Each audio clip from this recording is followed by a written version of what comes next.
Imagine you are holding a wine glass and someone hands you a package to mail. On the box you write the words, "Fragile, handle with care." Everyone understands what that means.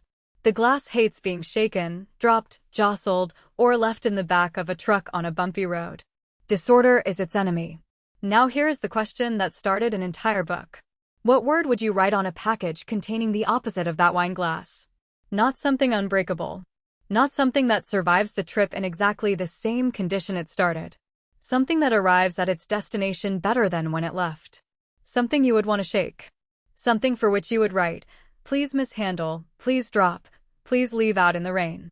Most people, when asked, say the opposite of fragile is robust, or resilient, or sturdy, or unbreakable. And Nassim Nicholas Taleb argues that this answer is not just imprecise, it is one of the deepest blind spots in the modern mind. Robust is not the opposite of fragile. Robust is the middle. Robust is neutral.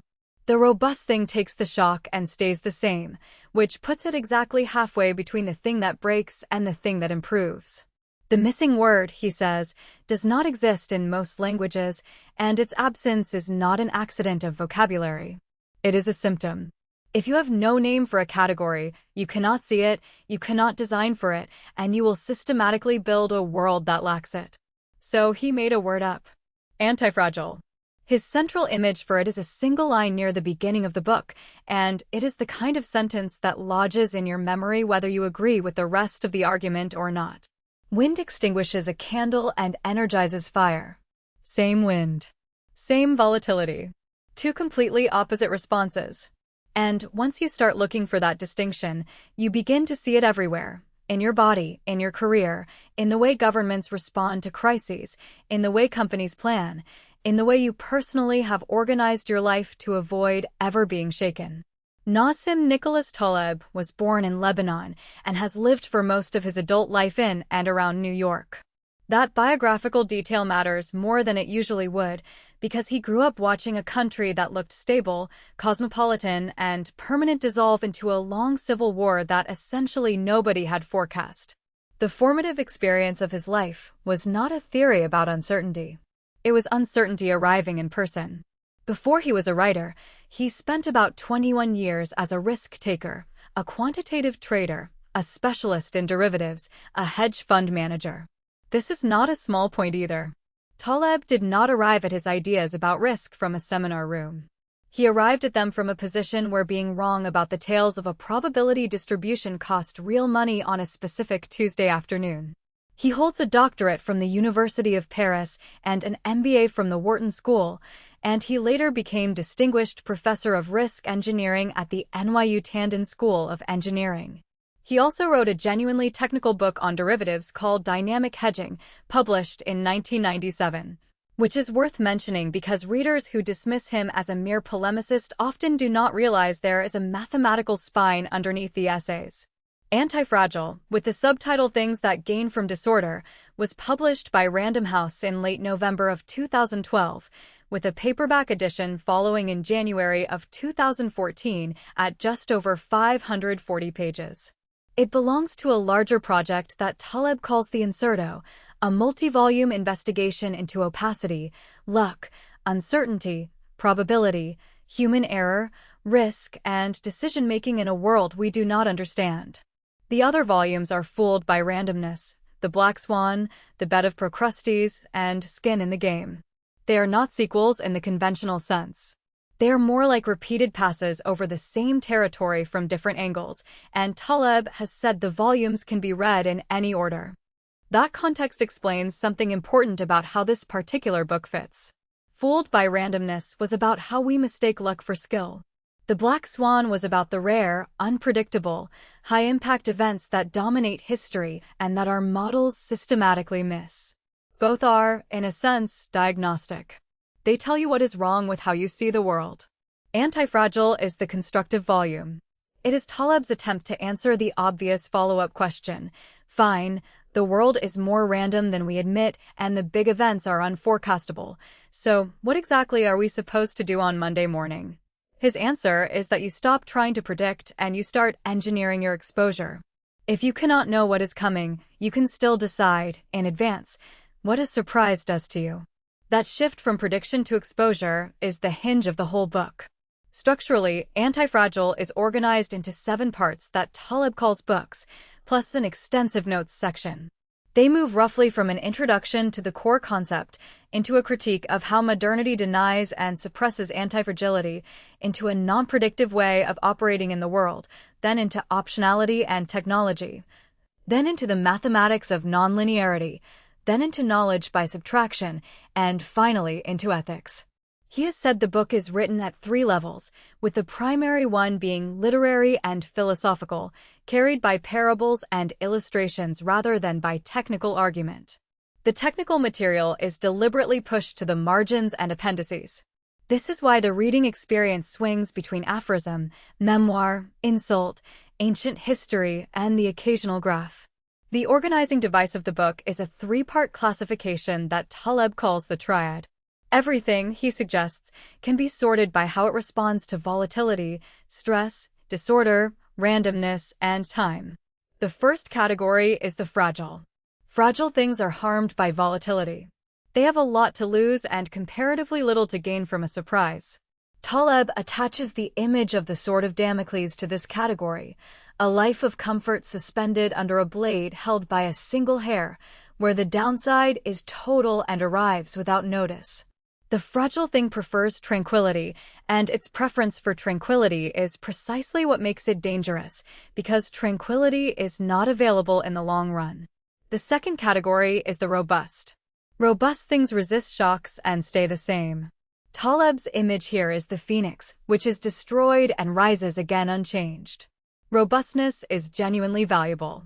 But notice its ceiling. The best possible outcome for a robust system is that nothing happened to it. It cannot use the shock. It can only absorb it. The third category is the antifragile, and here the emblem is the Hydra, the mythological creature that grows 2 heads for every one you cut off. Cutting is not neutral for the Hydra. Cutting is nutrition. As Taleb puts it, the resilient resists shocks and stays the same, while the antifragile gets better. Antifragile things thrive and grow when exposed to volatility, randomness, disorder, and stressors, and the publisher's framing goes further. They do not merely tolerate chaos, they need it in order to flourish. This is less exotic than it sounds, because your own body is the clearest example. Bone density increases in response to load. Muscle grows in response to being torn. The immune system becomes competent by meeting pathogens. There is a well-documented biological phenomenon called hormesis, where a small dose of a stressor produces a beneficial overcompensation that leaves the organism stronger than before. There is a related old idea, mithridatization, named after a king who supposedly built immunity to poison by taking small quantities of it. In all of these, the response to the stressor overshoots. The system does not merely repair the damage. It builds a margin against the next occurrence. That overshoot is the mechanism. Antifragility is redundancy purchased by stress. And Taleb argues that the reason we underestimate it is that we consistently mistake the absence of visible stress for health. A person who has never been challenged, a company that has never faced a downturn, a state that has suppressed every small disturbance, an economy that has smoothed away every small recession. All of these look extremely healthy right up until the moment they discover they have no capacity to respond at all. A crucial refinement, antifragility has limits and is dose-dependent. Lifting a weight slightly beyond your capacity builds you. Lifting 110 times your capacity ends your athletic career. Antifragility lives in a band. Beyond that band, everything is fragile. Taleb is not celebrating catastrophe. He is arguing for the productive use of the small and survivable kind of harm as a substitute for the large and terminal kind. If antifragility is so useful, why do we suppress it? Taleb's answer occupies a large and combative portion of the book, and it is essentially a critique of a particular kind of expertise. He coins the term fragilista for the person who, out of genuine good intentions, systematically damages systems they do not understand by intervening in them. The fragilista sees variation and reads it as a defect. He sees a fluctuating quantity and reaches for a stabilizer. He sees a forest fire and puts it out, not realizing that suppressing small fires accumulates the dead wood that guarantees an eventual enormous one. He sees a small recession and floods it with liquidity, not realizing that permitting the weak firms to fail is how an economy stays composed of firms that can survive. The deep error, in Taleb's telling, is the belief that because we can describe something we can therefore improve it by top-down redesign. He calls this the Soviet Harvard delusion and captures it in a phrase, lecturing birds on how to fly. Birds flew before ornithology. The theory came afterward and described what was already happening, and then the theorists claimed credit for the flight. Taleb argues that this inversion is pervasive in our account of how progress occurs, and that it leads directly to policies that dismantle working systems in favor of theoretically elegant ones. Alongside this, he borrows a term from medicine, iatrogenics, meaning harm caused by the healer. Medicine spent most of its history doing net damage. Bloodletting was standard practice, applied with confidence, by intelligent and educated people, for centuries. What Taleb wants you to notice is that the harm was invisible in the accounting because the benefits of intervention are visible and attributable while the harm is diffuse and counterfactual. Nobody writes down the patients who would have recovered if left alone. He then extends the concept outward and asks where else we are practicing invisible bloodletting: in economic policy, in education, in corporate management, in the way we medicate ordinary human variation. His related image, taken from the volume of aphorisms he published in the same series, is the bed of Procrustes, the mythical innkeeper who made every guest fit his bed exactly, by stretching the short ones and cutting the legs off the tall ones. That is what a fragilista does to reality. Rather than adjusting the model to the world, he trims the world to fit the model. Every time you see a metric replace the thing it was supposed to measure, or a risk model quietly redefine what counts as risk, you are watching a Procrustean bed in operation. Then there is what he calls touristification, and this one lands close to home for most readers. It is the systematic removal of uncertainty and adventure from ordinary life. Structured itineraries, structured careers, structured curricula, structured childhoods, all of it optimized to eliminate surprise. The touristified life is comfortable and it is safe in the short run, and it is also, in his account, a life engineered to strip out precisely the stressors that would have produced growth, discovery, and the accidental encounters from which most good things come. He includes a favorite target here, the naive form of ambition that plans a career the way one plans a package holiday, in which the possibility of a fortunate accident has been carefully designed away. Having established that we suppress volatility and that suppression backfires, Taleb turns to the practical question. If black swans are by definition unforecastable, and if the pretense of forecasting is itself a major source of fragility, how does one act? His answer is that you should stop trying to be right about the future and start trying to be correctly positioned regardless of it. The key move is to notice that fragility is much easier to detect than probability. You may have no idea whether an earthquake will hit your city this decade, but you can walk into a building and assess whether it would fall down if one did. Fragility, unlike prediction, is measurable in the present tense. It is a property of the object, not of the future. This gives him a decision rule. Do not ask what will happen. Ask what happens to me if something happens. If the answer to a surprise is severe harm, you are fragile, and you should reduce that exposure whether or not you expect the surprise. If the answer to a surprise is a modest cost with a possible large benefit, you are antifragile, and you can afford to be relaxed about your ignorance. Ignorance is survivable if your exposure is shaped correctly. That is the whole strategy in one sentence. The concrete implementation is the barbell, and it is probably the single most portable idea in the book.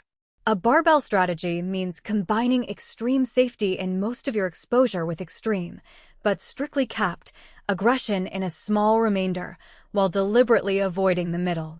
In financial terms, that might mean putting the large majority of your assets in the most boring instruments available and the small remainder in highly speculative bets where you can lose everything you put in and no more.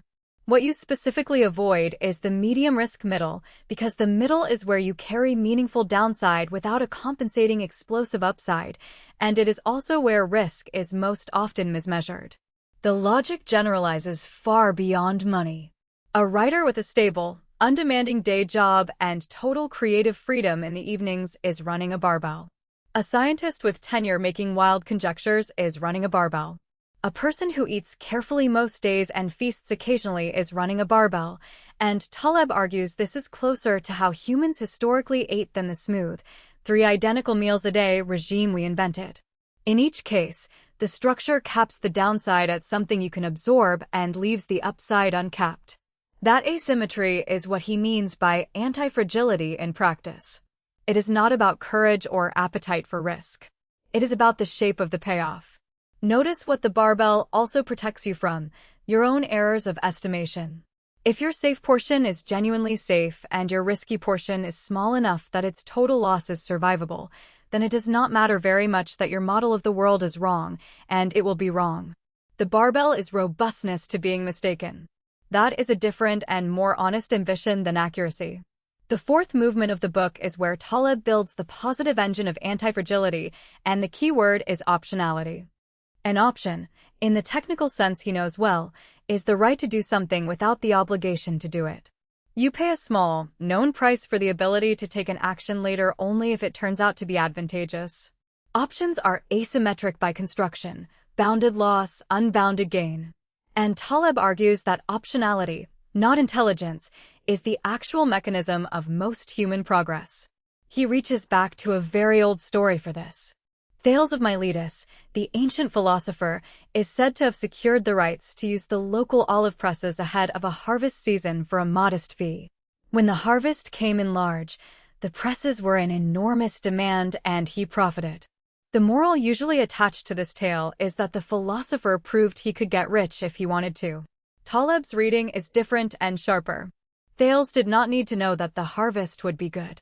He needed only an arrangement in which a good harvest would pay enormously and a bad one would cost him a small fee.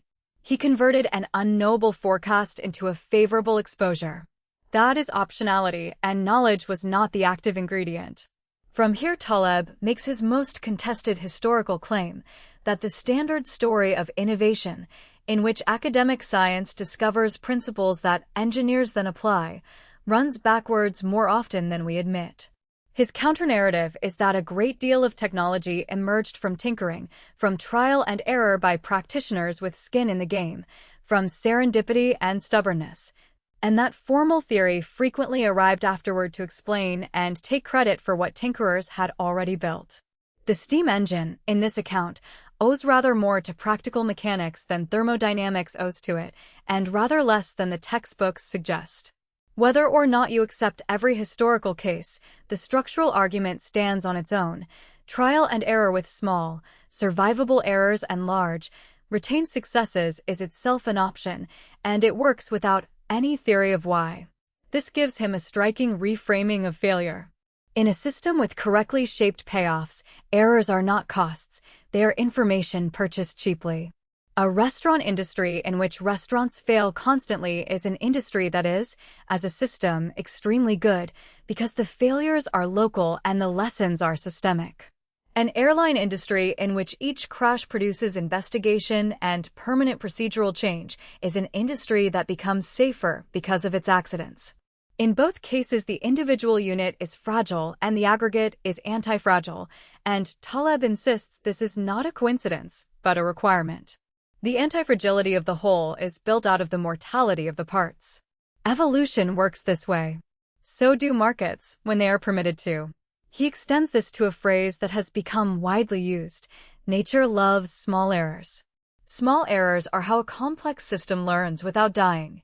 What nature does not tolerate is a system in which errors are prevented from occurring at small scale, because their prevention only postpones and concentrates them. He is also scathing about what he calls neomania, the compulsive preference for the new. His counterweight is the Lindy Effect: 4 things that are not perishable, like ideas, books, technologies, and institutions, life expectancy increases with age. A book that has been read for 2,000 years is likely to be read for another 2,000. A technology that has survived for a century has demonstrated something that this year's product has not. Time is the ultimate stress test, and survival through time is evidence that is available to us for free if we are willing to trust it over novelty. Beneath the parable sits a mathematical claim, and Taleb regards it as the technical heart of the book, even though he keeps most of the formalism in the margins. The claim is that fragility and antifragility are properties of curvature, not of probability. Take a system and vary the intensity of the stressor it faces. If the harm grows faster than the stressor, the system is fragile. If the benefit grows faster than the stressor, the system is antifragile. That is it. Fragility is a concave response to volatility, and antifragility is a convex one. The illustration he offers is the difference between one large stone and 1,000 pebbles of the same total weight. Drop a stone weighing a certain amount on your foot and you go to hospital. Drop 1,000 pebbles of the same combined weight and you are mildly annoyed. Same total mass, entirely different harm, because the harm function is not a straight line. Once you see this, you can detect fragility without any forecast at all. Simply ask whether the same total amount of stress, concentrated, hurts vastly more than it does when spread out. If it does, the thing is fragile, and it will be destroyed by the concentrated version eventually, since concentration is exactly what the tails deliver. This is also why size matters so much in his account. Large organizations are not scaled up small ones. They are structurally more concave because the same shock delivered at large scale produces disproportionate damage. The merger that creates a bank too big to fail does not average away risk, it concentrates the harm function. Similarly with speed, debt, and tight coupling, each of them steepens the curve. Debt in particular he treats as a fragility machine because it converts a variable outcome into a fixed obligation, removing your ability to absorb a bad year. The practical payoff is a detection method. You do not need to know what the risk is. You need only to observe how the system responds to increasing doses of any stressor. If the second dose hurts more than twice as much as the first, you have found fragility, and you have found it without predicting a single thing. Taleb dramatizes the difference between people who intuit this and people who do not through two recurring characters. There is Dr. John, educated, precise, formally rigorous, and catastrophically wrong when reality steps outside the assumptions of his model. And there is Fat Tony, a street-smart operator with no credentials who wins consistently because he asks the only question that matters: what happens to whom if this goes wrong, and who is exposed? The characters are caricatures and Taleb enjoys them more than the reader sometimes does, but the point beneath the caricature is serious. There is a kind of knowing that is not verbal and does not survive being written down, and formal education tends to select against it. He gives it a name in the green lumber fallacy, the observation that the person who succeeds at a trade often has a false theory of why they succeed, while the person with the correct theory often cannot trade. The sixth movement is, in my reading, the most quietly useful, and it is the one closest to Taleb's own stated method. He notes that his approach admits no positive statement made with confidence, only statements arrived at by negation. Via Negativa is the practice of proceeding by removal. It comes originally from theology, where the divine was approached by stating what it is not, but Taleb applies it as a general epistemology and a life strategy. We know much more about what is wrong than about what is right. We know much more about what harms than about what helps. Negative knowledge is more robust. A single counterexample can destroy a claim, while no amount of confirming evidence can establish one. This is a Popperian instinct, and Taleb pushes it into the domain of action. The practical form is, to improve something, first subtract. In health, the reliable gains come less from adding supplements and interventions and more from removing sugar, removing chronic sedentary time, removing unnecessary medication, removing sources of harm. In investing, the reliable gains come from removing catastrophic exposure and fees rather than from finding the winner. In writing, from deleting. In organizations, from removing the process that nobody can justify.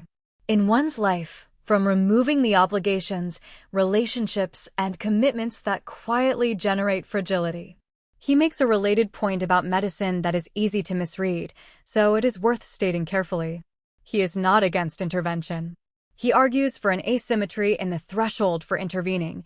For someone who is very ill, the potential benefit of a treatment is large relative to its harm, so intervene readily.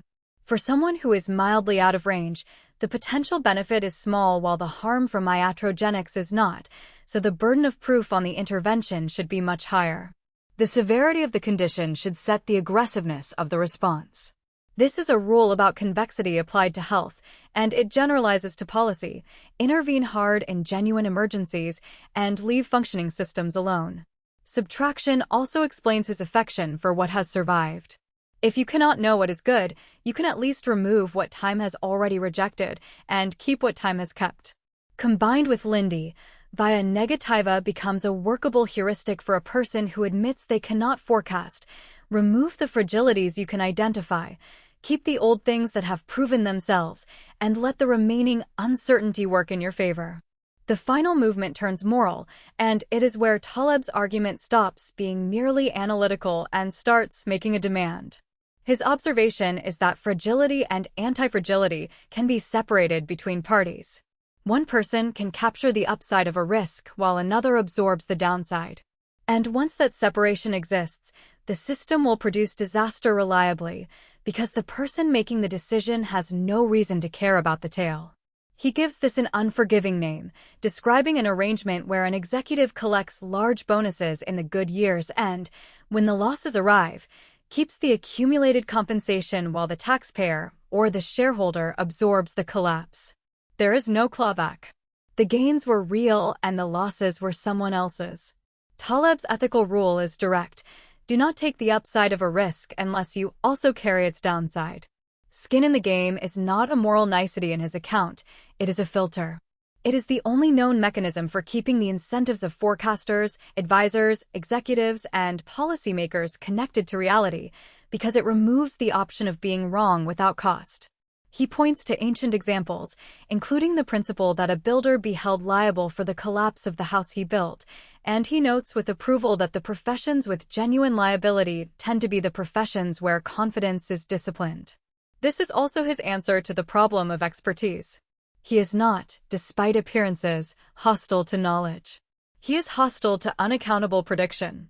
The analyst who publishes forecasts for a living and bears no consequence for being wrong is, in his taxonomy, extracting an option from the public, upside when right, nothing when wrong. The remedy is not better forecasting. It is exposure. And it connects back to the hero, who appears throughout the book as the ethical inverse of the fragilista. The hero takes on the downside so that others do not have to.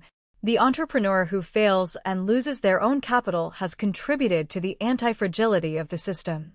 Taleb argues, half seriously and entirely in earnest, that failed entrepreneurs deserve public honor for the information they generated at their own expense. The system learned, they paid. The first takeaway is the classification itself, because it changes what questions you ask. Instead of asking whether something is risky, ask which of the three it is. Does volatility harm it, leave it unchanged, or improve it? Most of the confusion in ordinary risk conversation comes from treating robustness as the goal when it is only the midpoint. The second is that fragility is detectable without prediction. You will not know what shock is coming. You can still walk through your life, your finances, your business, and your commitments and ask, for each one, what a surprise would do. That question is answerable today. Prediction is not required, and pursuing prediction instead of exposure is the substitution that gets people hurt. The third is the barbell. Cap your downside hard, leave your upside open, and avoid the comfortable middle where you carry real damage without real asymmetry. This works in money, in career design, in health, in how you allocate attention. What makes it powerful is that it is robust to your own errors, which is the only kind of robustness available to someone who admits they are often wrong. The fourth is optionality over intelligence. You do not need to be right if you have a range to be able to change your mind cheaply. Tinker, run small experiments, keep the ones that work, and make sure that no single experiment can end you. Progress in this model is not a product of foresight, but of a large number of cheap trials in a structure that retains the winners.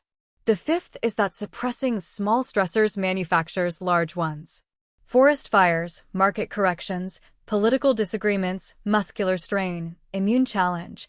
In every case, the small version is the price of not getting the large version.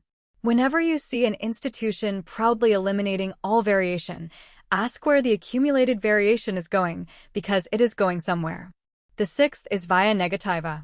Prefer removal to addition. Negative knowledge is stronger than positive knowledge, and the elimination of harm is a more reliable path to improvement than the pursuit of benefit.